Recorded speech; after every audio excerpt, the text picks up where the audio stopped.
Okay, so this lesson we're going to be solving rational equations. That first day when I gave you that equations puzzle, I really thought this was something you had done before, but just because of the way things worked out last year, it's something that got left off. So today you get to learn how to do. So when you guys hear the word rational in a math class, what do you think of? Like, what does rational mean? I think you said it means a fraction. I can't hear great. The root word of rational is ratio. And so writing something as a ratio a lot of times is writing it as a fraction. So these are going to be equations that have fractions. They're rational equations. So even though we didn't do rational equations last year, you did some types of equations that had extraneous solutions.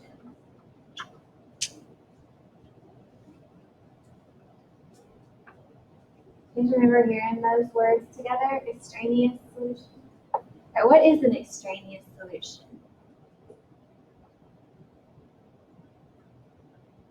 Okay. It's a false solution. So extraneous solutions are false solutions. Sometimes what you do everything correct algebraically, but when you plug it back in, you get something like 2 equals 5, where there's no way that that's true. And it's not anything you did. It was just in the process of solving the problem, you get an extra solution. That's not necessarily the case of what happens here. What happens here, for us, you get a solution that's not really a solution, is you end up with 0 in the denominator. So what we're going to do today, specifically for extraneous solutions, is check for 0 in the denominator. And that just takes a couple of seconds. In your head, plug the number in for x, and just make sure you don't end up dividing by 0.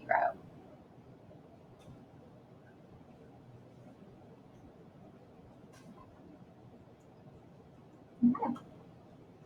So in all of our examples today, we are going to be solving. So that's just what the directions are.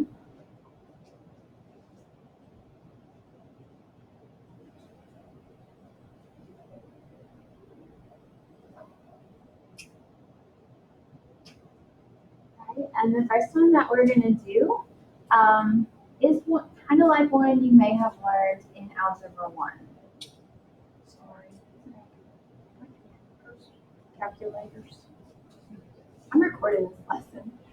Just grab some and we'll work out later. Okay. Thank you. So this equation is 5x minus 4 and 5x plus 4. Wait. How many does he need? I'm just going to take 4. Okay.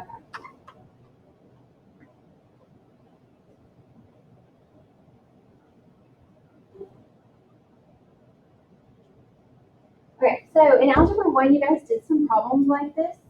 And do you guys remember what you did? I bet you do. I'll cross multiply, good. So anytime it is a fraction equals a fraction, you're going to cross multiply.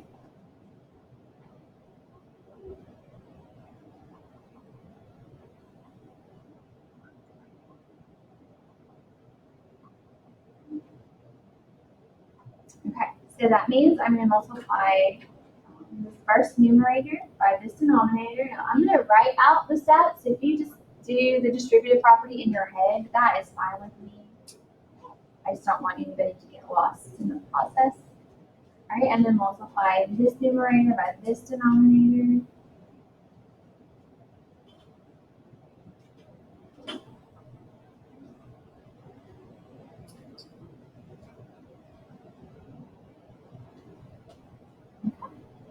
And then we'll just distribute it out.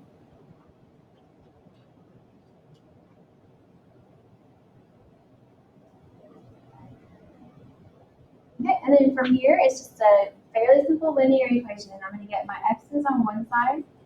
Doesn't matter which side.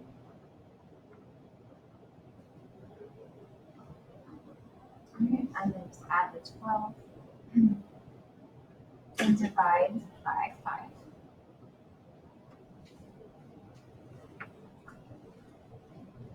So 4 probably is your answer. Probably. Yeah, we need to double check that it's not an extraneous solution. So when we plug it back in, we want to make sure it doesn't give you 0 in the denominator. So I'm going to take it, and I only have to put it into the denominator. If I put 4 in for x, what do you get in the denominator? 24, and that's fine. You can divide by 24, so 4 is definitely a solution. So that's not super new. I think that if you really thought about it, you remember doing that in Algebra 1. All right, let's look at one that's a little different. So for B, we have 4x over 9 minus 1/3 equals x plus 5/3.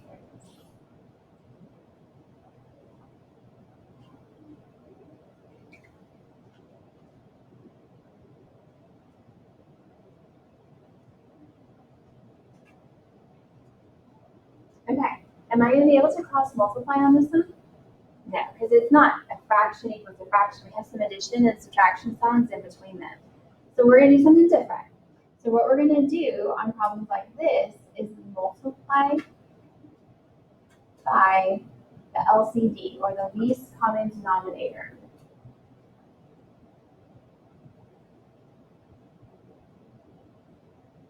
All right, so we're working with numbers and we're finding the LCD. We look at all of our denominators.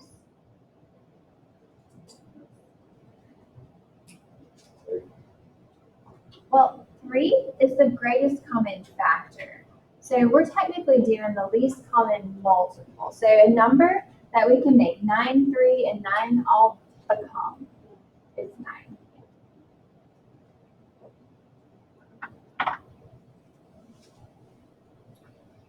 Okay, so I'm going to rewrite my problem. I'm going to leave some space after each fraction, or after each term.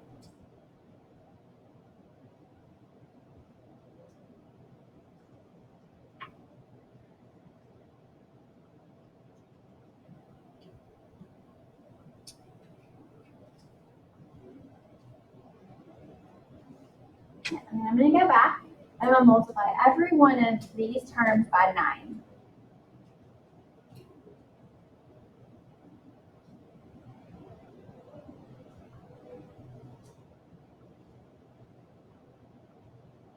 So anybody know why I want to do that?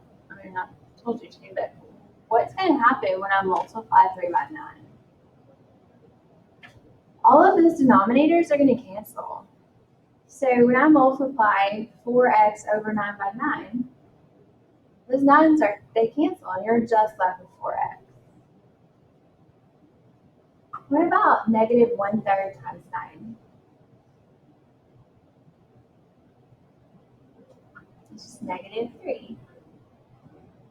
Right? So you can do that in your brain. Or if you wanted to use a calculator, even though we're not using the fraction parts of a calculator, you could do 1 divided by 3 times 9. Or you could think about, like, 3 goes into 3 one time, so it cancels out. 3 goes into 9 3 times. Either way, we're going to get 3 there. So the denominator canceled. And then here we get 9x. Ooh, I rewrote the problem wrong.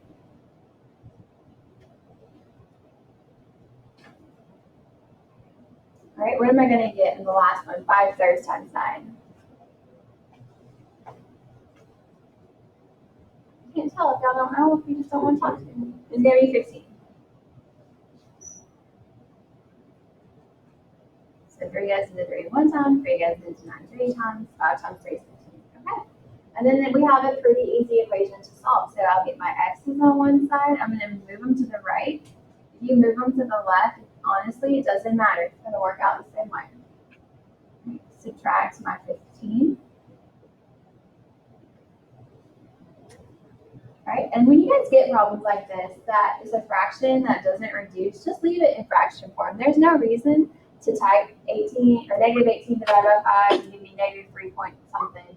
I don't need to know that. So just leave it like that. Let's double check that it wouldn't give us 0 in the denominator. And I can tell real quick, like I don't even have an x in the denominator, so there's no way I can get 0 in the denominator. So this is definitely the answer. All right, are you guys okay? Okay. This next one, to me, is the most important one. All right, so we're going to start off with 1 over x plus 4, and then plus 2 over x minus 2 equals 5 over x squared plus 2x minus 8.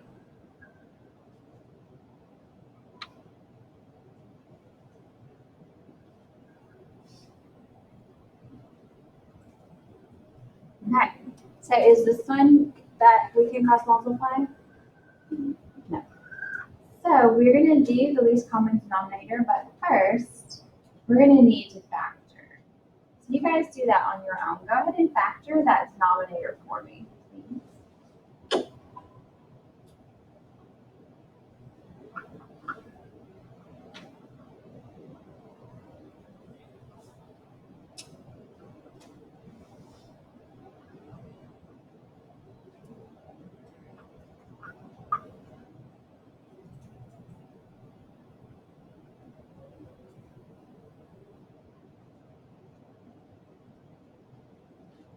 All right, what'd y'all get?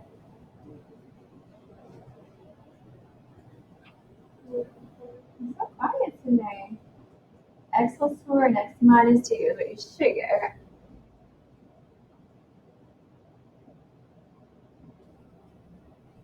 So I'm going to come over to the side and I'm going to find my least common denominator. Okay. So I know when I look at the first fraction that I need an x plus 4 that's a factor. So I need x plus 4. All right. Then when I look at the second one, I know I need an x minus 2 that's a factor.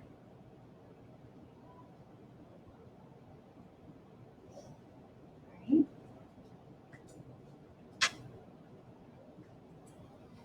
And when I look at the last fraction, I need an x plus 4. Do I already have that in my LCD? I do. It's there. I need an x minus 2. I already have that. So that this whole thing is my LCD. All right.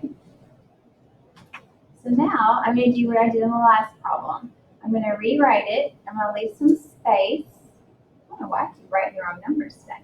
All right, I'm going to leave some space so I can come back and multiply each one of these by something.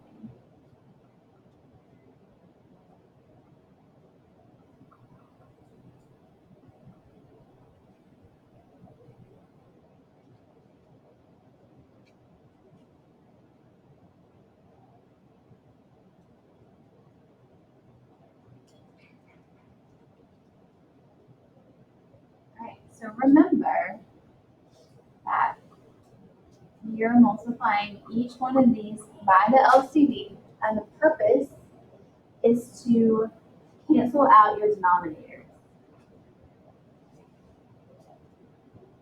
So if you go through this step and you don't cancel out your denominators, then something went wrong.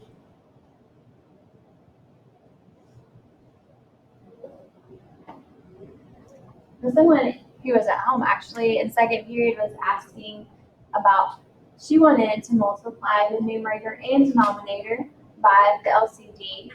And I mean, that's not like illegal to do. It wouldn't change the value, but it just won't make the denominators cancel. So we want the denominators to cancel.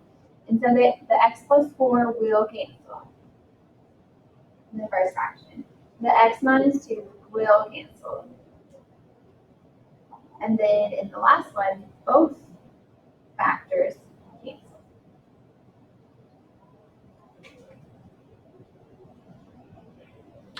So at this point, it's just a matter of basic algebra, distributing and solving equations.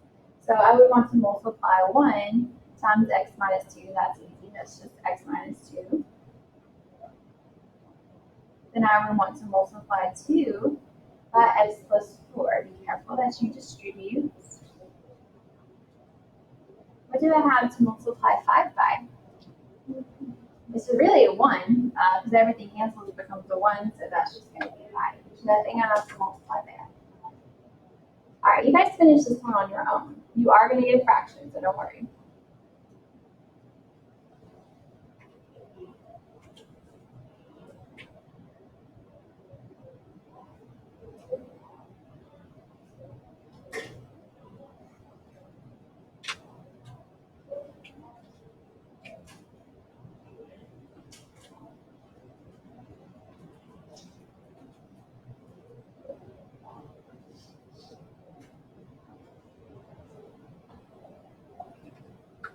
All right, so negative 1/3 is probably the answer. But let's go back and double check. So if I put negative 1/3 in for this x that I'm pointing at, would it give you 0 in the denominator? No. What would give you 0 in the denominator? Negative 4. So x can't be negative 4. It's not, so we're good. What about this one? What can x not be? 2. So we're good. And then these are the same factors again. So x is still not negative 4, x is still not 2. So negative 1/3 is fine. So if you get one, I feel like you do in your assignment, but I'm not sure. If the answer doesn't work, we just say there's no solution. Or if by chance you got 2 answers, just one of them can be a solution and the other one is. All right, what questions do you guys have?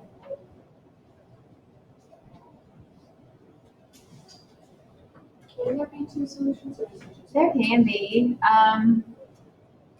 It just depends on how the equation. When you're looking for a solution, like where the graph would cross, and so it's possible that the graph can cross 2. All right, your assignment is not very long.